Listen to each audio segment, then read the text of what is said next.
otros. Como ven, es una clase bastante larga y solo nos dan 45 minutos. Entonces, vamos a tratar de hacerlo lo más dinámica posible, lo más didáctica posible. Yo me acuerdo que cuando tenía las clases en la universidad, endocrinología era una de las cosas más difíciles porque eh, todo era un enredo y al final teníamos que estar leyendo 2 o 3 veces para poderlo entender. La idea de esta reunión, de esta clase, es que no pase esto con ustedes. Vamos a hacerlo lo más didáctico posible, y resaltando en cada parte los puntos más importantes de cada patología. Son 4 o 5 patologías que nos han dado 45 minutos. Es muy poco tiempo, considero en realidad, porque por ejemplo, en síndrome ovario poliquístico podríamos estar hablando 2, 3, 4 horas y no nos alcanzaría el tiempo. Entonces vamos a comenzar lo más rápido posible y lo vamos a hacer lo más didáctico posible. Si tienen alguna pregunta o alguna inquietud, la hacemos al final de la clase para tratar de absorber la mayor cantidad de preguntas que tengan y que se vayan con una idea eh, sobre todo clara de estos trastornos endocrinológicos que van a afectar la vida de la mujer, ¿no? Y que son muy importantes en lo que es ginecología. Comenzamos, me escuchan bien el audio, ¿no es cierto? Sí, doctor, sí Sí, se le doctor, escucha bien. sí, escucho bien.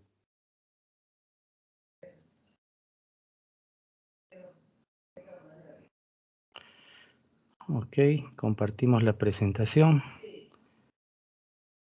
Se ve, ¿no? Exactamente bien. Sí, doctor. Sí, doctor. Ya, entonces, lo que vamos a ver el día de hoy son trastornos endocrinos. Como les comentaba, vamos a ver 5 trastornos endocrinos. Vamos a comenzar por lo que es hirsutismo, androgenismos y síndrome de ovarios poliquísticos. Después vamos a pasar a ver lo que es síndrome de Cushing, la hiperplasia suprarrenal congénita y la hiperprolactinemia. En realidad, yo sé que se les hace un mundo, son 5 patologías grandes, pero lo que tienen que tener en cuenta que en las 5 patologías, lo que vamos a encontrar en la mayoría de estas es un aumento de lo que son los andrógenos, ¿no? Es por eso que tanto en hirsutismo, en síndrome de ovario poliquístico, en Cushing y en la hiperplasia suprarrenal, lo que va a haber es un hiperandrogenismo, ¿no? Entonces, ¿por qué es importante este tema? Porque en la sociedad que estamos en la actualidad, mucho, y yo me pongo cuando, en el caso de ustedes, cuando era más joven, ya hace muchos años ya, eh, mucho tenía que ver el cuidado de la piel. Y este estaba a cargo de cosmetólogos y dermatólogos, ¿ya? Y esta ayuda que nosotros tenemos de los cosmetólogos, dermatólogos, es de vital importancia para el diagnóstico oportuno de patologías como por ejemplo el síndrome ovario poliquístico, porque el acné y el aumento de los vellos son síntomas que afectan la piel. Ahora, esto es como un iceberg, acuérdense siempre la figurita que les ponen en tantas presentaciones en la universidad de un iceberg, en la cual nosotros solo vemos la punta, pero por abajo está el gran contexto de la enfermedad, el gran contexto del iceberg. Si bien es cierto, lo que más nos preocupa, por ejemplo, en el síndrome de ovario poliquístico, a las personas jóvenes, a los dermatólogos, a los cosmetólogos, es la presencia del acné, el aumento de los vellos, en las señoritas, por ejemplo, pero sin embargo esto solo es la punta del iceberg. Por debajo de ello tenemos un montón de síntomas que son mucho más complicados, llámese la infertilidad, llámese alteraciones cardiovasculares que pueden alterar de manera significativa la calidad de vida que podemos tener más adelante.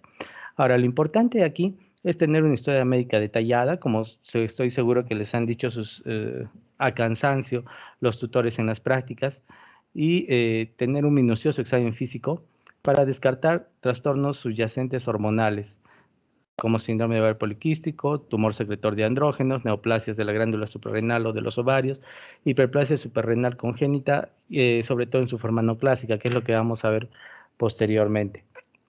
Tenemos que tener en cuenta que la cubierta pilosa, el pelo, el cabello, tiene múltiples funciones. Es un aislante térmico efectivo, es una barrera física protectora de los rayos ultravioleta y tiene concentración de neuroreceptores en la piel. Con el transcurrir del tiempo, esta cubierta pilosa se perdió y solo se mantiene en cráneo, ojos, nariz, ¿no? En el hombre es el más desnudo de los primates, tenemos que saberlo, y este es un diagrama de lo que es el folículo piloso, la unidad pilosebácea, como nos han enseñado en dermatología. compuesto por glándulas sebáceas, el músculo protector del pelo y el folículo piloso que se observan aquí, ¿no? Bueno, tenemos que conocer que la piel y los folículos pilosos son receptores de andrógenos y de estrógenos, es decir, es una expresión de la cantidad de estrógenos, de andrógenos que tenemos en nuestro cuerpo. Nos va a decir si estamos bien, estamos mal, tenemos más andrógenos, más estrógenos. Y esta unidad pilosebácea convierte las hormonas inactivas en activas.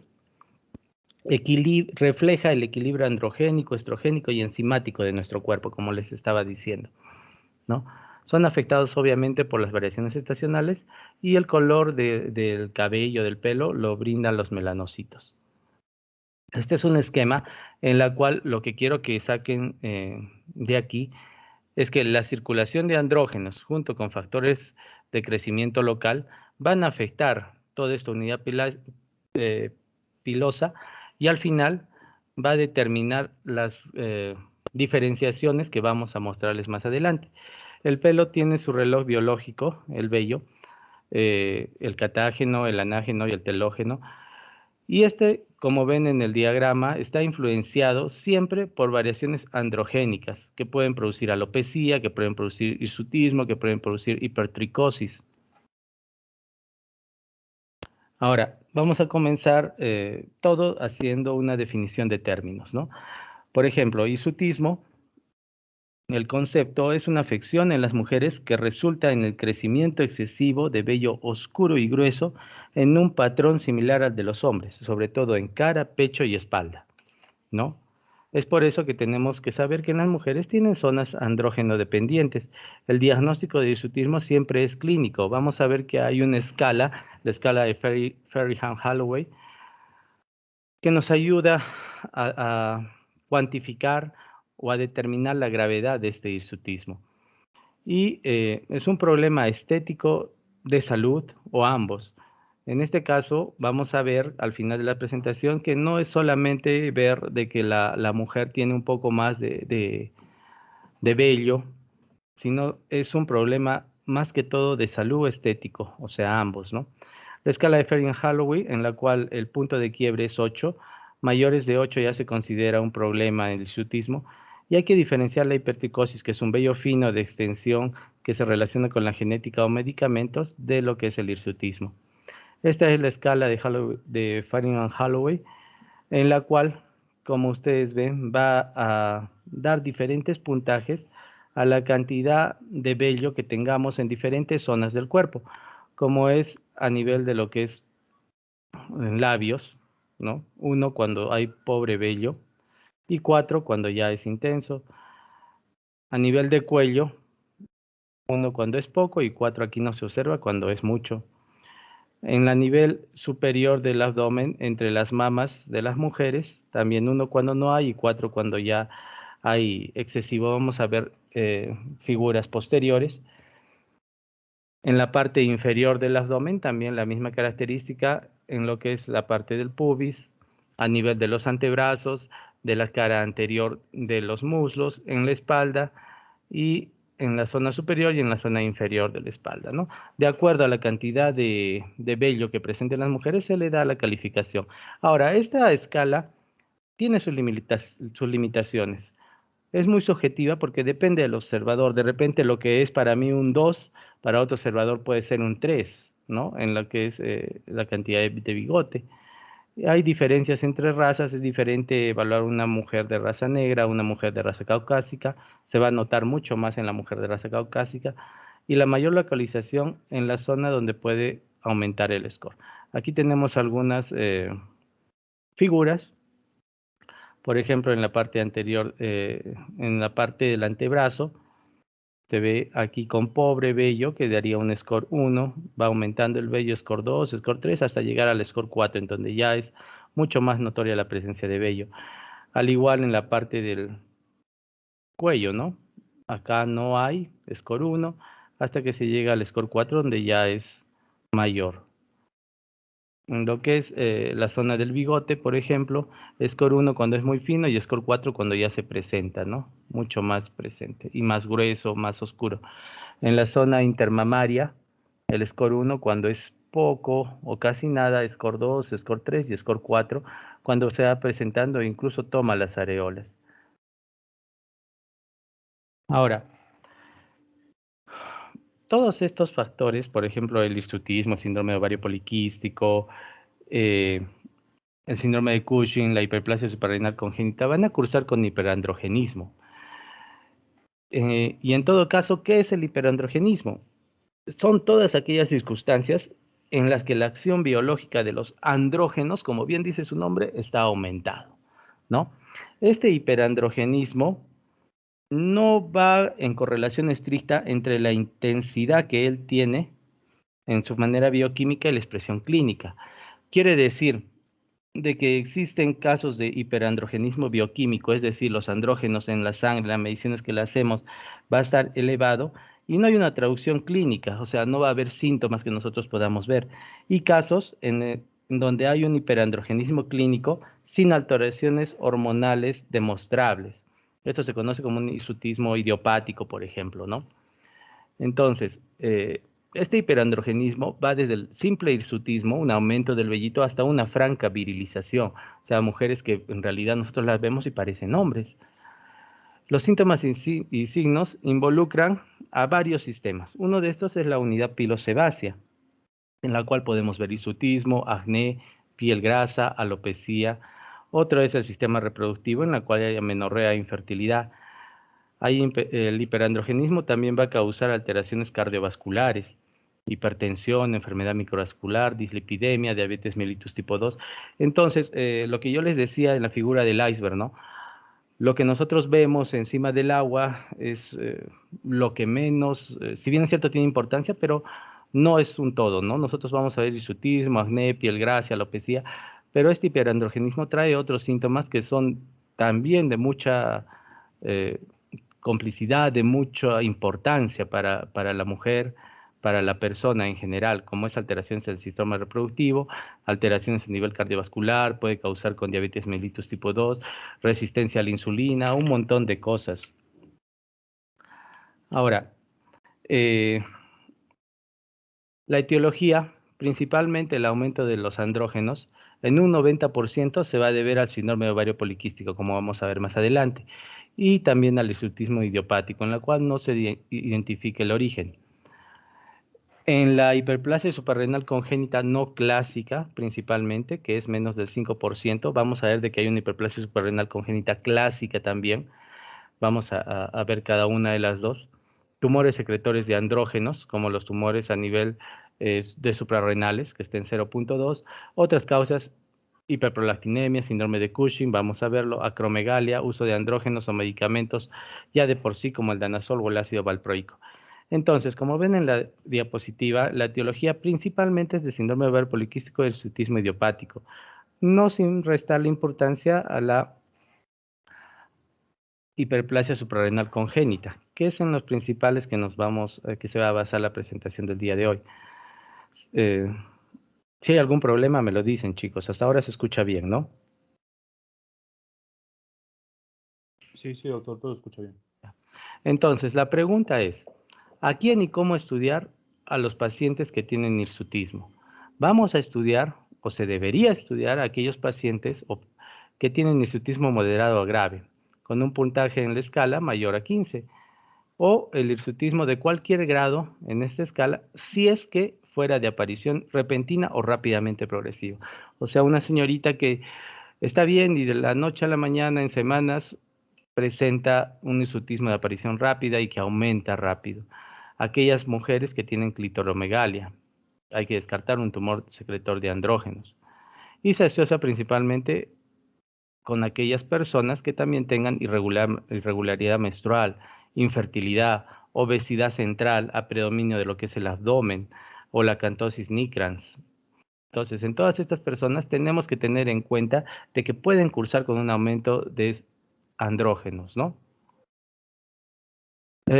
Vamos a ver que en cuanto a la dosificación de andrógenos, la testosterona es el andrógeno circulante más abundante, proviene principalmente del ovario de la suprarrenal, tiene varias moléculas, una testosterona total, una fracción libre y una fracción biodisponible, y una molécula principal que tenemos que prestar importancia es la 17-hidroxiprogesterona, ¿no?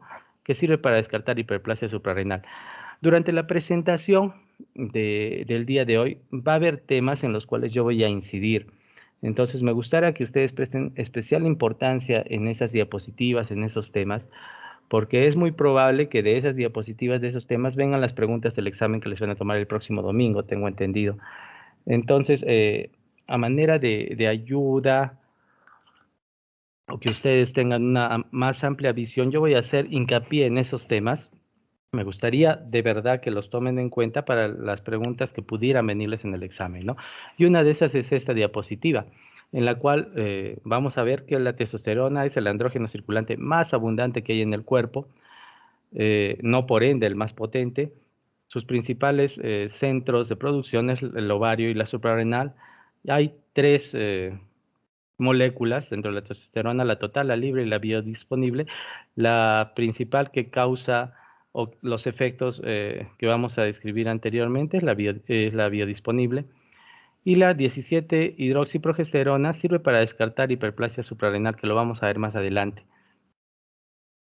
Este es un esquema que nos va a servir para ver la evaluación y el tratamiento de hirsutismo en una mujer premenopáusica, ¿no? En una mujer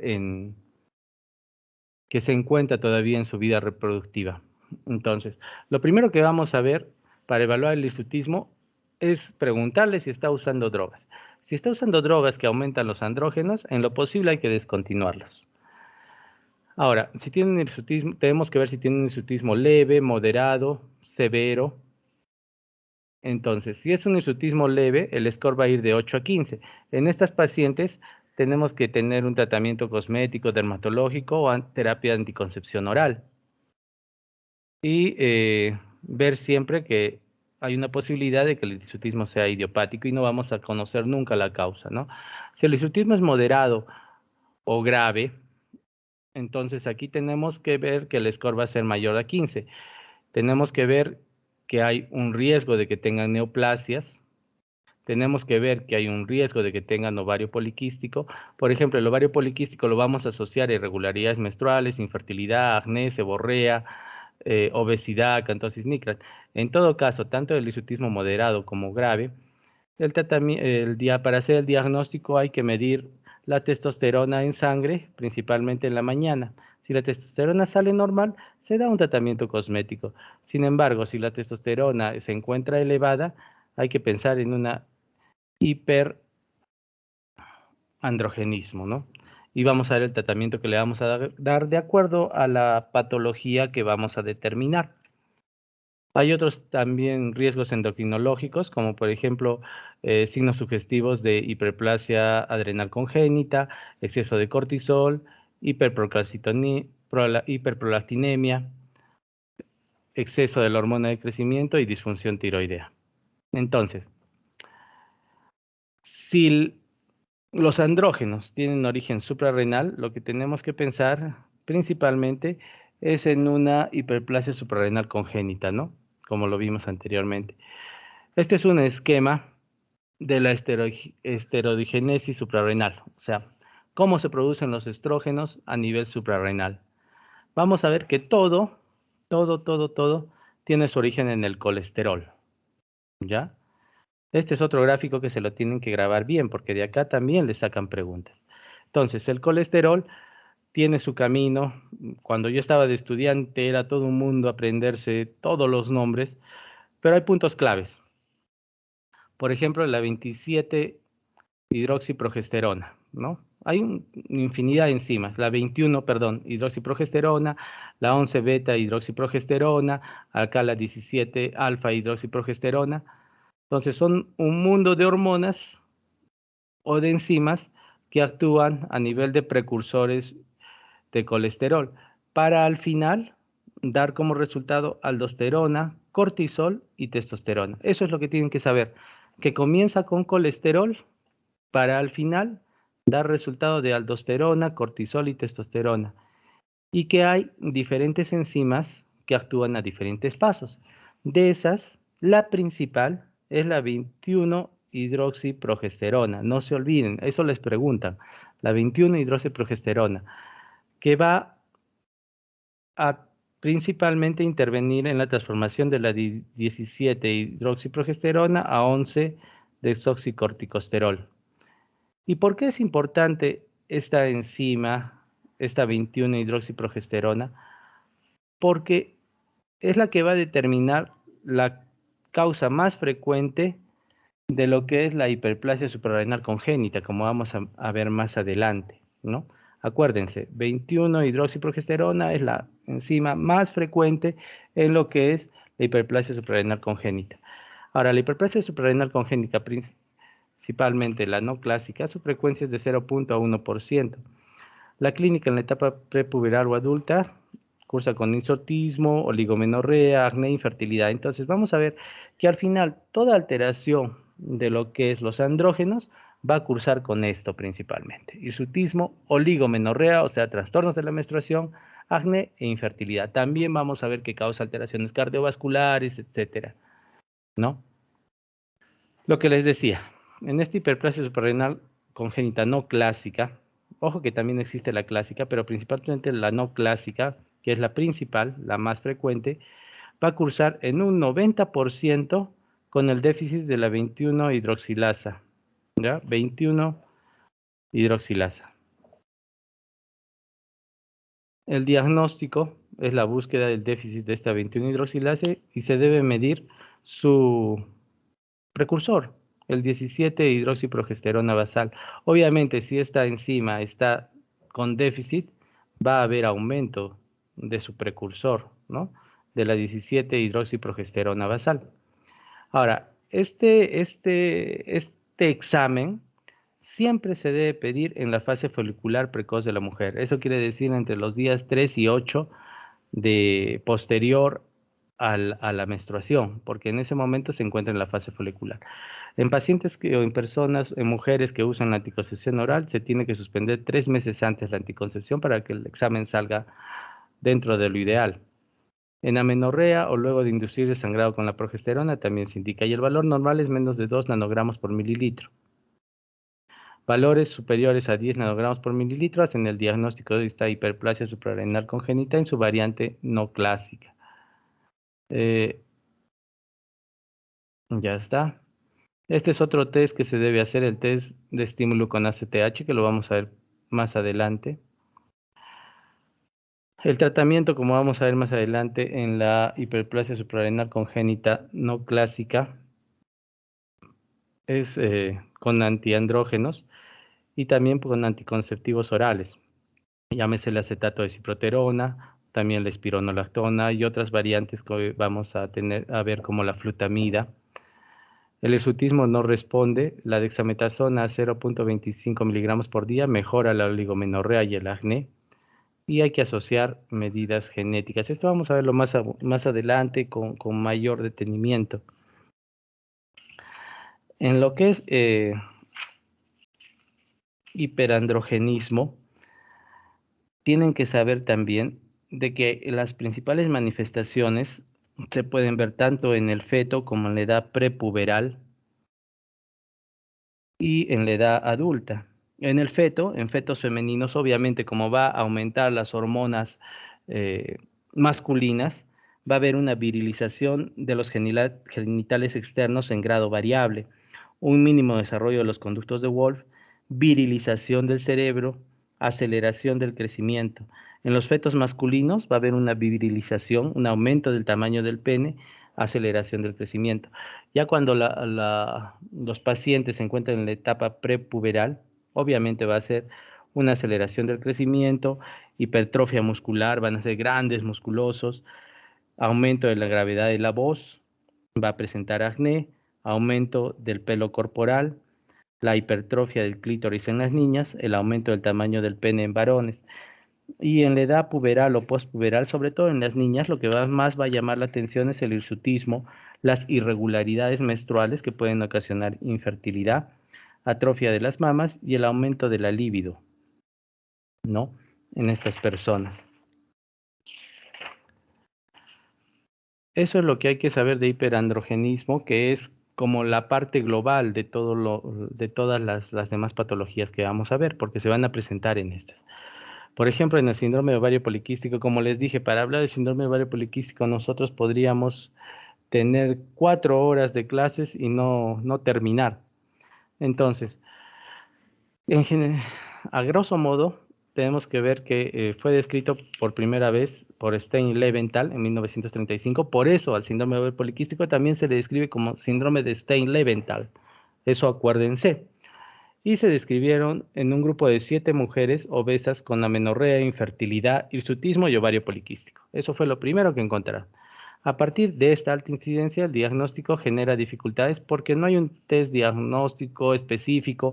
Más que todo, el síndrome ovario poliquístico, y acuérdense bien porque también les preguntan, es un diagnóstico de exclusión. O sea, primero vamos a descartar que no haya un síndrome de Cushing, un tumor, una hiperplasia suprarrenal, una hiperprolactinemia, y recién después, con todos los exámenes que podamos nosotros concluir o recopilar, vamos a hacer el diagnóstico de síndrome de ovario poliquístico. Por eso es un diagnóstico de exclusión. Es un trastorno endocrino más frecuente en las mujeres. Se dice que afecta entre 5 a 20% en mujeres de edad fértil. Es muy frecuente la anovulación crónica y el exceso de andrógenos, ¿no? Acuérdense, anovulación crónica y exceso de andrógenos. 20% en la etapa reproductiva tienen signos de ovario poliquísticos en la ecografía, solo el 20%. Antes se decía, vamos a verlo más adelante, que había que tener 3 características principales para diagnosticar este síndrome de ovario poliquístico: alteraciones laboratoriales, exceso de andrógenos, que presenten hirsutismo, alteraciones en el ciclo reproductivo y la ecografía. Sin embargo, se ha visto de que no es necesario que se presenten todos, sino 2 de 3. Vamos a verlo más adelante. El 50% de estas mujeres tienen signos subclínicos o bioquímicos de anovulación y de exceso de andrógenos. Entonces, vamos a ver que en el síndrome de ovario poliquístico hay 4 fenotipos reconocidos. Una son aquellas que cursan con hiperandrogenismo, o sea, un aumento de hiperandrogenismo, oligoanovulación y morfología ovárica poliquística. O sea, tienen andrógenos elevados, alteraciones en la menstruación y tienen su ecografía que presenta ahí su ovario poliquístico con la imagen que vamos a ver más adelante, con las características que tiene más adelante. O sea, el primer fenotipo tiene los 3. El segundo fenotipo solamente puede tener hiperandrogenismo y oligoanovulación. El tercer fenotipo, hiperandrogenismo y la morfología ovárica poliquística, o sea, su ecografía. Y el cuarto biotipo, solo alteraciones en la menstruación, o sea, oligoanovulación y su ecografía de ovarios poliquísticos, ¿no? Ahora, esta es más que una enfermedad, es un síndrome. Es un trastorno multifactorial, poligénico y altamente hereditario. Ya es frecuente de que si la mamá tiene su síndrome ovario poliquístico, hay una alta probabilidad de que la hija también la tenga.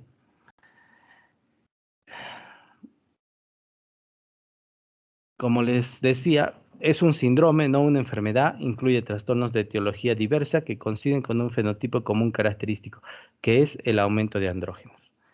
Síntomas y signos son muy heterogéneos, pueden variar en el tiempo, dado por una secreción exagerada de andrógenos a nivel de ovario y suprarrenales, y se requiere excluir otras causas de trastornos del ciclo menstrual y exceso de andrógenos.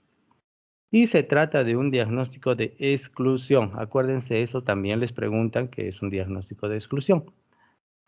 Los criterios diagnósticos según diferentes años y organizaciones van variado. Por ejemplo, en 1990 el Instituto Nacional de Salud solamente consideraba 2 criterios: la anovulación crónica, o sea, trastornos en la ovulación, y el hiperandrogenismo clínico o bioquímico. En el 2003 se hizo una reunión, el consenso de Rotterdam, que ya incluía un acápite más, además de la oligoanovulación, del hiperandrogenismo clínico y bioquímico, la ecografía de ovarios poliquísticos. También, como siempre, exclusión y exclusión de otras causas. 2 de 3 criterios eran suficientes para hacer el diagnóstico. Hasta en el 2006, la Sociedad de exceso de andrógeno, dijo de que habían tres acápites para hacer el diagnóstico de esta enfermedad. El hiperandrogenismo, llámese caracterizado por hirsutismo y o hiperandroginemia, con todas las características y síntomas que esto conlleva, la disfunción ovárica con oligo o anovulación y o ovarios poliquísticos y la exclusión de otras etiologías, ¿no? Entonces, en la anterior, este y este lo están juntando, ¿no? La oligonovulación y ovarios poliquísticos. Y los tres criterios son necesarios para el diagnóstico. Hay factores facilitadores de la secreción ovárica de andrógenos en el síndrome ovario poliquístico, llámese hiperinsulinismo, aumento de la inmunoglobulina F1, aumento de las citoquinas inflamatorias, el aumento de la LH y el estrés. Acuérdense del aumento de la LH. Es una parte importante en lo que es la fisiopatología del síndrome de ovario poliquístico. Y si ustedes entienden la fisiopatología, lo van a entender todo, ¿no? Esto vamos a explicarlo acá. Entonces, vamos a tener lo que les decía, entendemos la fisiopatología y todo va a ser sencillo. Entonces, acuérdense que acá arribita tenemos la hipófisis y el hipotálamo, ¿no? Acá abajo tenemos el útero, la trompa, el ligamento tubo-ovárico, el ovario, y estas son las células dentro del ovario, ¿no? Las células, los folículos. Entonces, vamos a tener que acá en la hipófisis y el hipotálamo van a tener una producción de GnRH. Esta GnRH, esta secreción va a tener una secreción pulsátil durante el día y esto es lo normal, ¿ya? Pero esta GnRH está frenada, digamos, inhibida por lo que es la progesterona. Entonces, en el síndrome de ovario poliquístico se ha visto que la secreción de GnRH se encuentra aumentada, tanto en pulsación como en amplitud. Entonces, es más rápida, como ven aquí, ¿no? Entonces, no hay una inhibición adecuada de la progesterona. O sea, a nivel de lo que es el hipotálamo y la hipófisis, hay una resistencia a la función inhibitoria de la progesterona. Es por eso que hay más secreción de GnRH. Esta GnRH va a causar la secreción de lo, como sabemos ya en el ciclo ovárico, de lo que es la LH y la FSH, ¿no? Entonces, al estar aumentada la GnRH va a producir que la LH aumente también, se encuentre mucho más aumentada. Como nosotros sabemos en el ciclo ovárico normal, esta LH para que actúe su efecto tiene que ser pulsátil, una pulsación constante. En el síndrome de ovario poliquístico, los pulsos se aumentan aumentados y más amplios, y son más frecuentes y son durante el día. Esto va a causar que a nivel del ovario va a estimular la secreción de andrógenos, a partir del colesterol a nivel de las células de la teca ovárica.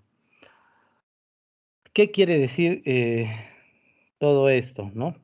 Porque esta es una parte nada más de la fisiopatología.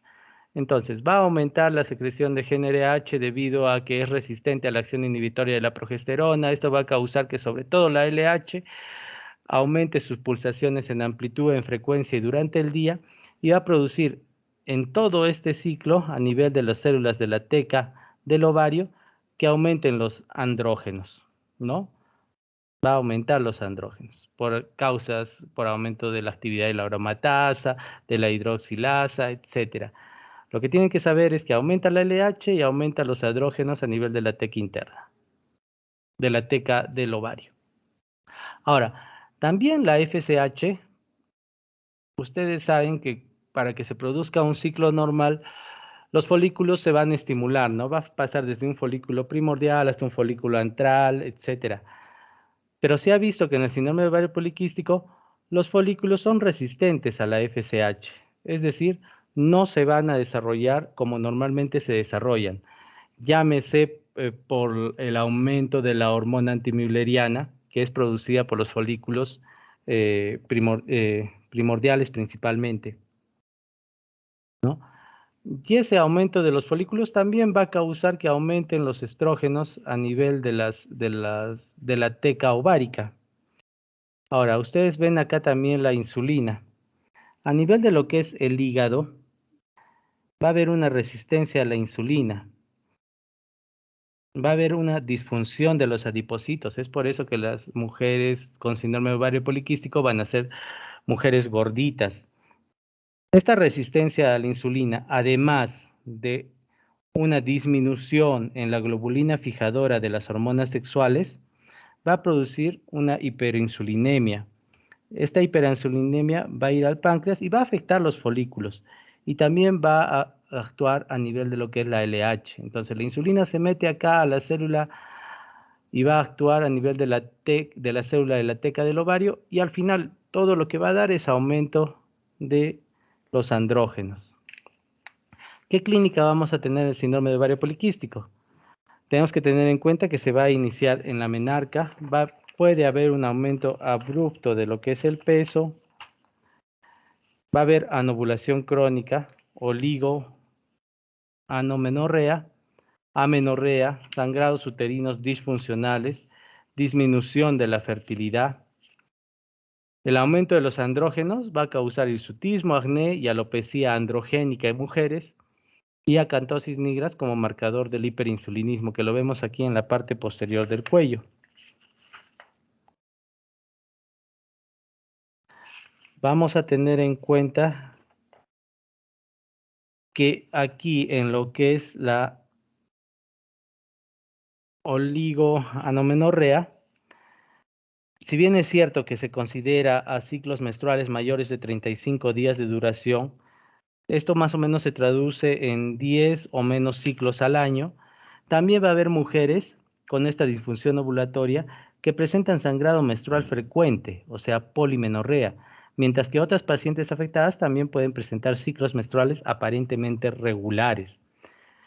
Entonces, si bien es cierto puede haber oligomenorrea o amenorrea, va a haber también pacientes que van a simular una menstruación normal o una menstruación aumentada. No por esto quiere decir que van a ovular. Siempre los ciclos van a ser anovulatorios. Y eso es la característica de este síndrome. ¿Qué más podemos ver aquí? Va a haber un inicio en la perimenarquia que orienta a síndrome ovario poliquístico, mientras que si el inicio es posterior o rápido, hay que excluir una masa tumoral. El acné en la adolescencia o adultez, solo o con otros elementos, también tenemos que observar, buscar otros signos de virilización, siempre en la mujer. Por eso el examen tiene que ser completo, como hipertrofia de clítoris, hipertrofia mamaria, aumento de masa muscular. Considerar las medidas antropométricas porque, como hemos visto, hay un crecimiento acelerado, peso, talla, índice de masa corporal, porque hay también obesidad, y buscar siempre la acantosis nigrans. Ahora, como les decía, en el síndrome poliquístico lo que va a haber es un aumento de andrógenos, principalmente en la testosterona libre, aumentada en el 50 a 90%. Va a haber también testosterona total aumentada, obviamente la androstenediona también va a estar aumentada, y va a haber, obviamente, por lo que la LH va a estar más aumentada que la FSH, una relación LH alta. Esta es un índice que se usa poco, en realidad no se usa de rutina, pero cuando se encuentra es de mucha ayuda para diagnosticar el síndrome ovario poliquístico. Ahora, ¿qué tenemos que ver en una ecografía del síndrome de ovario poliquístico, no? Vamos a ver que en la ecografía transvaginal, que es la que nos ayuda más que todo porque se ve mucho mejor lo que son los ovarios, vamos a encontrar 12 o más folículos de entre 2 a 90 milímetros. Y el ovario va a tener un volumen mayor de 10 centímetros. Esto se calcula viendo los diámetros longitudinal, transverso y diámetro posterior, que lo calcula el ecógrafo ya de por sí. Ahora, es suficiente que uno de los dos ovarios cumpla con los criterios para hacer el diagnóstico, es decir, un ovario que tenga más de 12 folículos de entre 2 y 9 milímetros y que su volumen sea mayor a 10. Acá tenemos una imagen. Así es como se ve el ovario en la ecografía. Entonces, vamos a ver que este ovario tiene 12 o más folículos. Principalmente, la ubicación de los folículos es a nivel externo, ¿no? También se dice de que hay otros signos, ¿no? Ya más avanzados, de que la capa externa que recubre el ovario es más gruesa. Eso no entra en el diagnóstico, es ya para más especialidad. El ovario tiene que medir más de 10 centímetros, como lo ven acá. Y lo que les decía, a pesar de lo que es la alopecia, el hirsutismo, el acné, también este síndrome tiene muchas alteraciones cardiometabólicas. Y esta es la importancia de este síndrome, ¿no? Porque 40% puede dar alteración en la tolerancia a la glucosa, principalmente a diabetes tipo 2, a los 40 años en el 10%. Entre el 30 a 75% de las pacientes van a mostrar obesidad, un perfil lipídico alterado, aterógeno. Y obviamente, como es aterógeno, va a dar alteraciones a nivel cardiovascular. Se dice que hay una frecuencia de más de 7 veces más la probabilidad de que puedan sufrir un infarto al miocardio y tienen riesgo de tener hipertensión arterial luego de la menopausia, ¿no? Lo que les decía, hay predisposición para enfermedad macrovascular y trombosis, un riesgo 7 veces más de tener infartos, el riesgo cardiovascular está aumentado por la coexistencia de esta enfermedad, hay disfunción endotelial, disminución de la actividad fibrinolítica, aumento de la actividad procoagulante, va a hacer más trombos, pueden tener sus trombosis, resistencia al efecto vasodilatador de la insulina. Entonces, síndrome ovario poliquístico no es una enfermedad, es un síndrome, ¿ya? ¿Por qué? Porque engloba muchos sistemas, da muchas alteraciones. Altera a nivel endocrino, con la disminución de la FSH y el incremento de la LH, que da la relación LH-FSH aumentada que vimos anteriormente. Va a causar el ovario poliquístico, ¿no? Con los quistes más de 12, de entre 2 y 9 milímetros, ubicados en la periferia, y con un volumen del ovario de más de 10 centímetros, lo cual va a causar un incremento de los andrógenos. Va a tener también factores genéticos que pueden causar incremento de los andrógenos. En el páncreas hay un aumento de lo que es la resistencia a aumento de la insulina. A nivel del músculo esquelético hay una resistencia a la insulina y estos dos van a causar una hiperglicemia. Y la hiperglicemia con el tiempo tiene el riesgo de presentarse como diabetes tipo 2.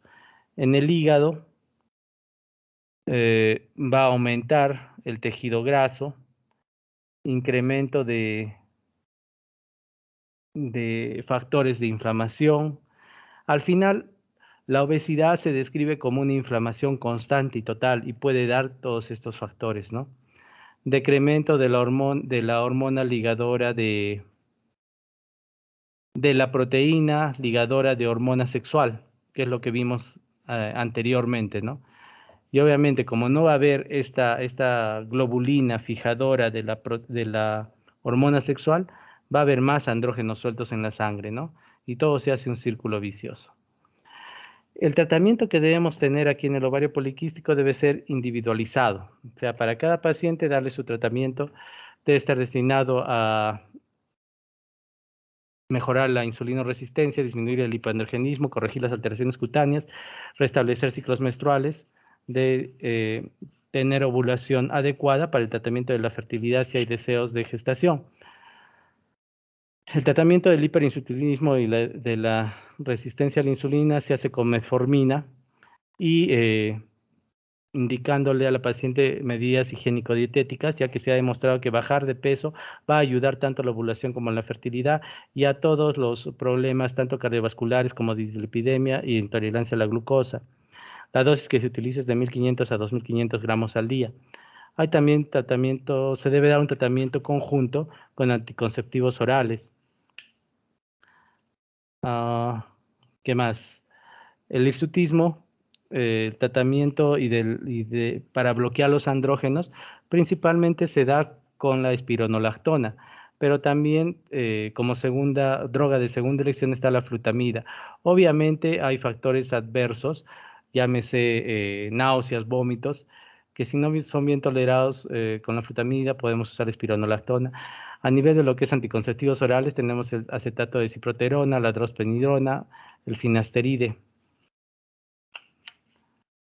Este es una presentación, al final se la voy a pasar la presentación al delegado para que se las pase y la puedan leer, de las dosis para tratar el hirsutismo, por ejemplo, con acetato de ciproterona, espironolactona, flutamida, ketoconazol, los retinoides también.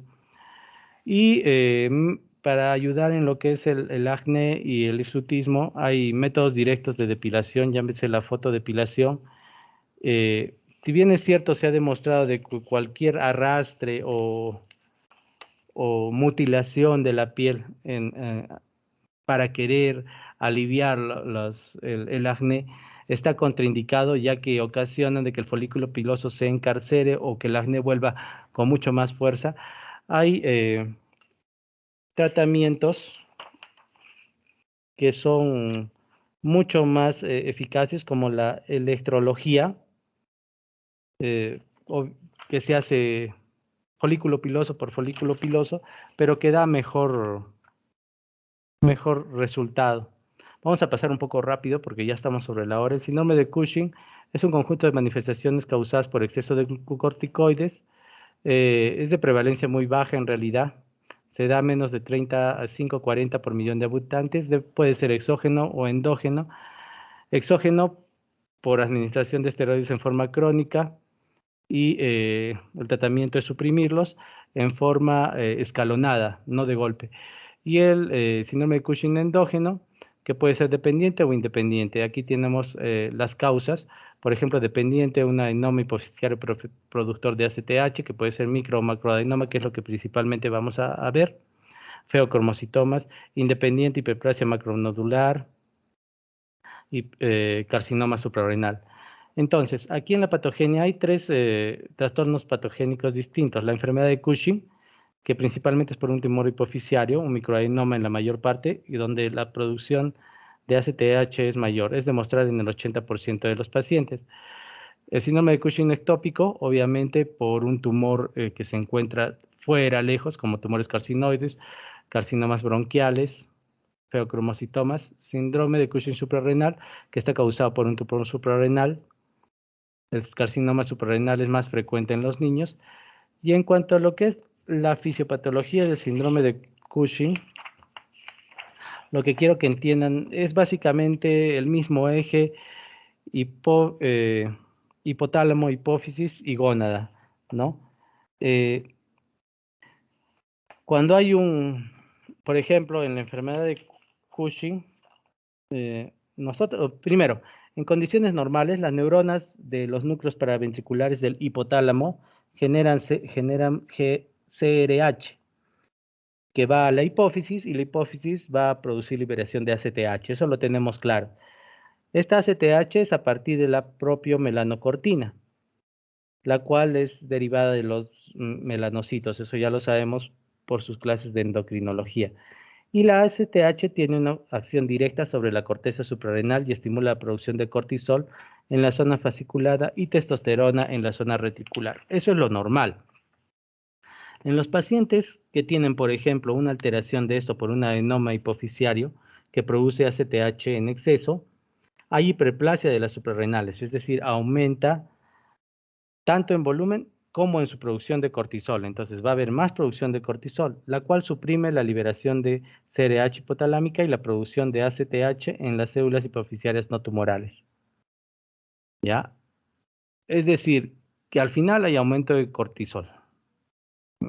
llámese por respuesta inflamatoria, una lesión tisular, estas son todas las posibles causas. También va a haber una elevada producción de aldosterona, lo cual puede producir una retención de sodio y agua y un aumento en la excreción renal de potasio. Las manifestaciones clínicas, y esto también les preguntan, son estrías abdominales, disposición de grasa a nivel central, principalmente en el abdomen, petequias, quemaduras.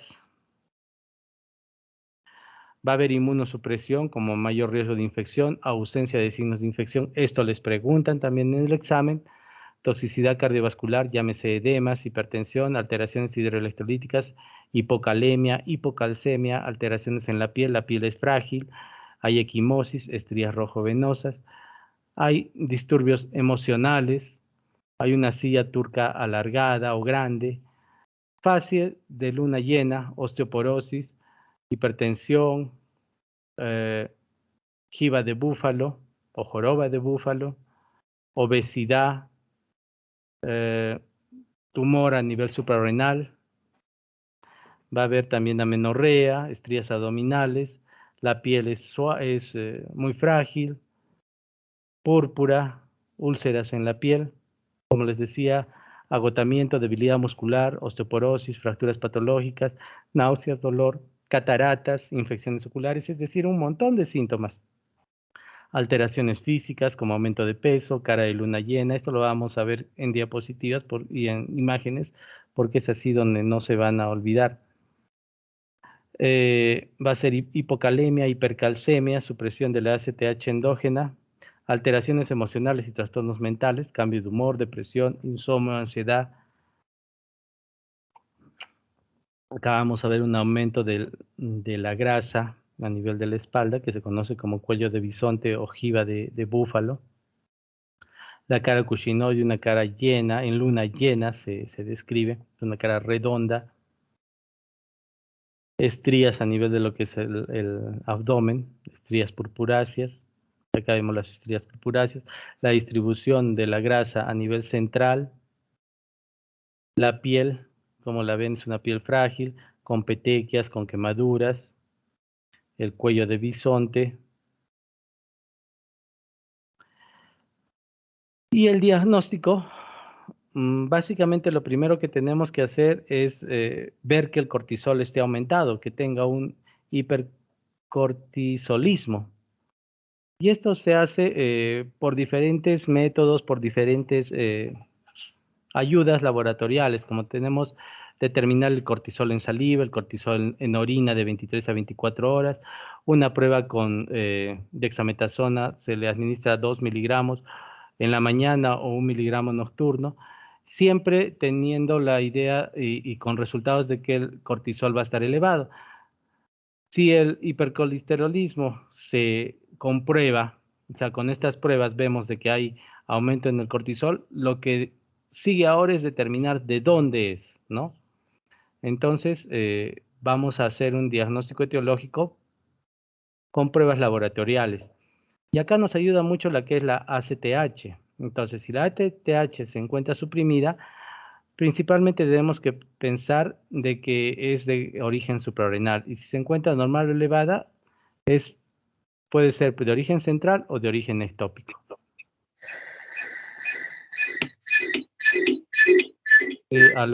¿Alguien ha prendido el micro? Los diagnósticos, acá se describen, el TEX de 8 dexametasona, se administran 8 miligramos de dexametasona durante 2 días o 2 miligramos cada 6 horas durante 48 horas para diferenciar pacientes con microadenoma hipoficiario, secretor de ACTH, de las neoplasias suprarrenales. El test de la CRH también nos sirve. Determinar la ACTH también, test de metoprolol. Básicamente todos actúan a nivel de los niveles de ACTH y de sus precursores. Hay indicadores analíticos como hiperglucemia, glucosuria, hipopotasemia. Y aquí nos ayuda mucho lo que son la tomografía, la resonancia, ya que en la gran mayoría de casos esta patología puede ser por un microadenoma o un adenoma hipoficiario. Entonces, los exámenes de imagen nos van a ayudar para revelar tanto masas suprarrenales como adenopatías en la silla turca, ¿no? El tratamiento, antes, el de primera elección, era una cirugía, transesfenoidal en la hipófisis. Puede ser una cirugía laparoscópica cuando hay un ectópico en el abdomen también. También se describe lo que es un cateterismo del seno petroso, en la cual se ingresa por aquí, por la cavidad nasal, a través del seno petroso para llegar a la hipófisis, ¿no? Con las complicaciones que trae de por sí, ¿no? Como hematomas, hemorragias del tallo cerebral, fenómenos de trombosis venosa profunda, tromboembolismo pulmonar, incluso. El tratamiento médico es con inhibidores de las córticos suprarrenales, llámese ketoconazol, la interrupción de los andrógenos, DSE gradual, no debe ser de un día para otro y de golpe, sino irlo bajando poco a poco porque puede tener un rebote. También, como hay alteración de la aldosterona, se indica también restringir alimentos ricos en sodio, en hidratos de carbono, aumentar alimentos ricos en potasio para contrarrestar la hipocalemia y la hipercalcemia, consumir alimentos ricos en calcio y vitamina D. La hiperplasia suprarrenal congénita es una alteración a nivel de las glándulas suprarrenales. Esto lo vamos a hacer rápido ya porque estamos sobre la hora. Al final lo que hay es déficit del cortisol. Y lo más importante acá, como les dije, es esta enzima, la 21 hidroxilasa, que se presenta en el 90 a 95% de los casos. Hay preguntas que les vienen y les dicen en el examen, indique cuál es la principal enzima que actúa en la hiperplasia suprarrenal congénita y les ponen la 21 hidroxilasa, la 11 beta hidroxilasa, la 3 beta, la 17 hidroxilasa, el P450. Entonces, ya saben ustedes, si no se equivoquen, si es que le viene esa pregunta, marquen la 21 hidroxilasa, ¿no? Este es el mismo esquema que lo vimos al inicio, principalmente, es el 90-95% de estos casos, a pesar de que es pocos, es prácticamente el 1%, vimos, de las enfermedades que cursan con androgenismo, es necesario que lo sepan. La déficit de esta hormona, de esta enzima, da una insuficiencia suprarrenal con pérdida de sal e hiperandrogenismo. Hay dos variedades, la clásica y la no clásica. La incidencia de la clásica es 1 en 10.000, 1 en 15.000. Y la clásica es más de presentación intrauterina. Se observa dos formas, una pierdesal y una virilizante simple. La pierdesal es un déficit enzimático total y obviamente es mucho más catastrófica.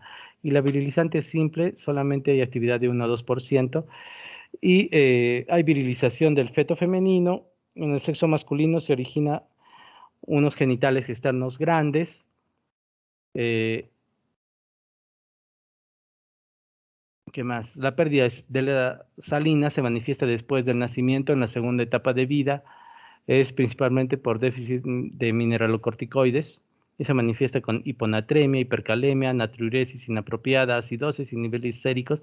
Acá también los agarran. Les preguntan y les ponen hipernatremia en vez de hiponatremia o hipocalemia en vez de hipercalemia. Entonces, esto también tiene que tenerlo bastante claro, que en la forma de pérdida de sal en la hiperplasia suprarrenal congénita, en su variedad clásica, hay hiponatremia, o sea, poco sodio, alto potasio, natriuresis inapropiada, acidosis leve. El déficit de glucocorticoides puede acompañarse de hipoglucemia. En la no clásica, la funcionalidad enzimática es del 15 al 20%. Hay déficit moderado de cortisol. En la infancia va a haber pubarquia prematura, piel grasa, acné, aceleración de crecimiento y edad ósea con afectación variable de la talla. Hay también hipertrofia del clítoris en las niñas. En las adolescentes y en la edad adulta hay irregularidades menstruales, hirsutismo, calvicie, ovario poliquístico, acné e infertilidad. Los varones no nos salvamos de esta enfermedad, puede haber acné, oligospermia, infertilidad.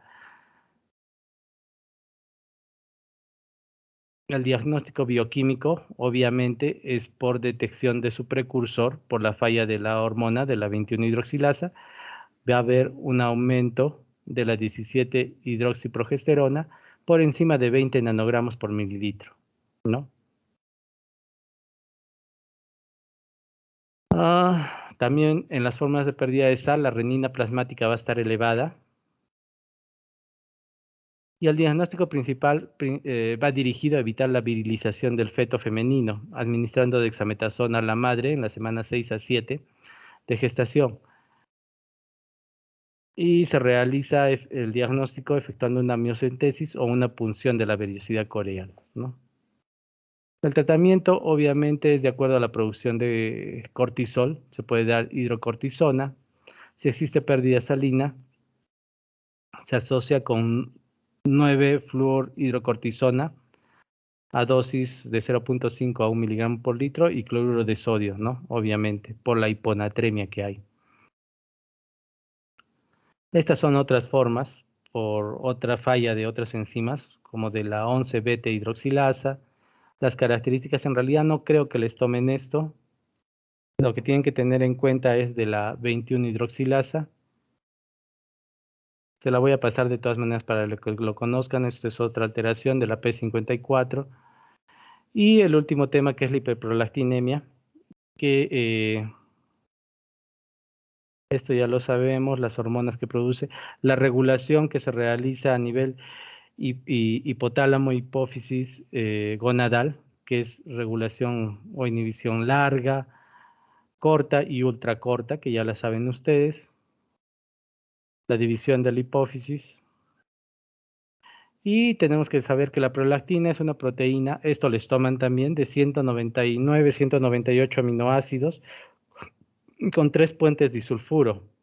También se puede sintetizar en el endometrio y en la placenta. Tiene un ritmo circadiano, esto les toman también, de liberación pulsátil, es a predominio de la noche, su metabolismo es hepático, la excreción renal, y su función va hacia la mamogénesis, la lactogénesis y la lactopoiesis. O sea, lo que tiene que ver con la lactancia, ¿no? Con la secreción de leche. Los valores normales, tenemos que saber de que hay un valor normal para personas que están a nivel del mar y otro para personas que están a la altura, de tal manera que una producción a nivel normal para una persona a nivel del mar puede ser elevada si es que la toman en la altura, ¿no? En los hombres va de 8 a 12 y las mujeres que no están embarazadas de 8 a 20. En mujeres embarazadas lo normal sube, mire, de 10 a 209. ¿Por qué? Porque se va preparando para dar de lactar. Y en los prolactinomas es mayor de 100, ¿no? Algunas hormonas que influyen tanto positiva como negativamente en la regulación de prolactina. Los estrógenos, por ejemplo, van a estimular la síntesis y secreción de la prolactina. Esto también les toman. Van a producir hipertrofia de las células lactotrofas. La progesterona va a inhibir la lactogénesis, inhibe la prolactina. Algunas hormonas que inhiben y que estimulan la secreción de prolactina, inhiben las hormonas tiroideas, fenotiacidas, estimulan la estimulación del pezón, los estrógenos, el estrés, el ejercicio, el coito. Y efectos del exceso de prolactina, en el hipotálamo vamos a ver una disminución de la GnRH, a nivel de la hipófisis disminuyen receptores de la GnRH y gonadotrofinas, y en el ovario va a disminuir lo que son los folículos. Las causas de hiperprolactinemia son un montón, aquí las vemos, son como 20 o 30. Sin embargo, la principal es la presencia de hiperprolactinomas, es la más frecuente. Este hiperprolactinoma es un adenoma hipofisiario. El cuadro clínico va a depender del sexo, de la edad, del tiempo, de la hiperprolactinemia, del tamaño del tumor, y son considerados benignos. Acá tenemos una resonancia en la cual se ve un microprolactinoma en la glándula hipofisiaria que en realidad es difícil verla, ¿no? Tienen 4 milímetros de diámetro, a diferencia del macroprolactinoma que tiene ya hace una degeneración de la hipófisis o glándula pituitaria, más de 1 centímetro. Esta es la regulación y secreción y causas de hiperprolactinemia. ¿qué inhibe la prolactina? Es la dopamina, y de acá vamos a ver de que para tratar los hiperprolactinomas, los prolactinomas, los tumores, lo que estamos usando son derivados de la dopamina, llámese cabergolina, que vamos a verla más adelante. Entonces, ¿qué inhibe la prolactina? Es la dopamina. Y la función es la inhibición del lactotropo, o sea, de la célula que produce la prolactina. Ah, esto no. La macroprolactinemia, o sea, el aumento de la prolactina. Tenemos que saber que hay 4 formas de prolactina, las cuales son 4 isoformas, las cuales son denominadas como pequeña, la prolactina pequeña, la prolactina glicosilada, la grande y la grande grande. De estas 4 isoformas, la primera, o sea, la prolactina pequeña, es la que tiene mayor actividad. La segunda, la prolactina glicosilada, es la que se encuentra más en el plasma. Y las dos siguientes, la grande y la grande grande, no tienen mayor actividad, ¿no? Es lo que dice acá. Se han identificado moléculas de prolactina de alto peso molecular que no tendrían un efecto biológico de la prolactina nativa, o sea, la prolactina pequeña, ¿no? Por la que no requerirían tratamiento alguno. Entonces, nosotros en el diagnóstico tenemos que pedir que dosen estos cuatro tipos de prolactina. Hay también tumores que dan secreción ectópica de la prolactina. Esto es extremadamente raro, pero tienen que saber, como carcinoma renal, gonadoblastoma, teratomas ováricos, carcinomas broncogénicos. Las principales características a nivel de lo que es la prolactina es la galactorrea. Va también a haber disfunción de la FSH y LH, llámese oligoamenorrea, infertilidad, y en los estrógenos puede producir baja también de estrógenos, que va a ser traducido como lubricación vaginal reducida, dolor al mantener relaciones sexuales, osteoporosis, hirsutismo. En el hombre, esta hiperprolactinemia va a producir o puede producir galactorrea, impotencia, hipogonadismo, o sea, los genitales externos van a estar pequeños, disminución de la libido, infertilidad, oligospermia, la pubertad retrasada. Y el tratamiento básicamente se hace con agonistas dopaminérgicos. Acuérdense que la dopamina inhibía la prolactina, es por eso que el tratamiento se hace con derivados de la dopamina. La cirugía transesfenoidal, la radioterapia. La cirugía transesfenoidal era el tratamiento de elección en la década de los 70, cuando no se descubrieron los agonistas dopaminérgicos. Es curativa en muchos de los casos. Generalmente se utiliza cuando hay macroadenomas que pueden complicar la secreción de las demás hormonas. Cuando hay recidiva, acá el tratamiento médico es principalmente con bromocriptina. Es el primer antagonista dopaminérgico que se descubrió. Es derivado de la ergolina. Tiene vida media corta, es muy efectiva, efectos adversos. Posteriormente se han encontrado otros agonistas dopaminérgicos, como la cabergolina, como la lisurida, la mesulergina, el roxindol, pero como son muy costosos, lo que siempre más se usa en el tratamiento de la hiperprolactinemia es la bromocriptina. ¿Ya? Entonces, si les dicen cuál es el tratamiento ideal para la hiperprolactinemia, ustedes marcan la bromocriptina. Ya si no les ponen la bromocriptina y les ponen la cabergolina, lo ponen la cabergolina. Si les ponen los dos, la que tienen que marcar es la bromocriptina, porque es la droga de elección. En algunos otros acápites, lo que se está utilizando también es la radiografía, como decían acá, la radioterapia, pero en realidad no es mucha su mejoría, ¿no? Es mucho mejor el tratamiento o para el diagnóstico, llámese la resonancia o la tomografía, incluso con marcadores nucleares. En lo que es la radioterapia es convencional, no se ha demostrado que que tengan mejores resultados en comparación con el tratamiento médico o la cirugía. Es por eso que no se considera un tratamiento de primera elección. Entonces, eso es todo lo que tenía que traerles a bien en la presentación. Como ven, son temas demasiado largos, nos hemos pasado como 20 minutos y aún así no ha sido muy profunda la presentación. Sin embargo, son temas puntuales que considero que deberían saberlos y que ojalá les ayuden en el examen que están próximos a dar el día domingo, creo. Entonces, como han visto, hay ciertos puntos o temas con los que he hecho puntualización y he dicho esto les pueden tomar, esto no les pueden tomar. Aúnense más a ello. Yo les aseguro de que de todo lo que les he dicho, por lo menos unas 3 preguntas de acá van a salir, de lo que les he dicho. Si hay alguna duda, algún comentario. ¿Se escuchó bien la clase? Diego. Sí, doctor, sí se escuchó bien la clase. Creo que no hay preguntas por el momento. No hay preguntas. Entonces, damos por concluida la clase del día de hoy. Les deseo suerte.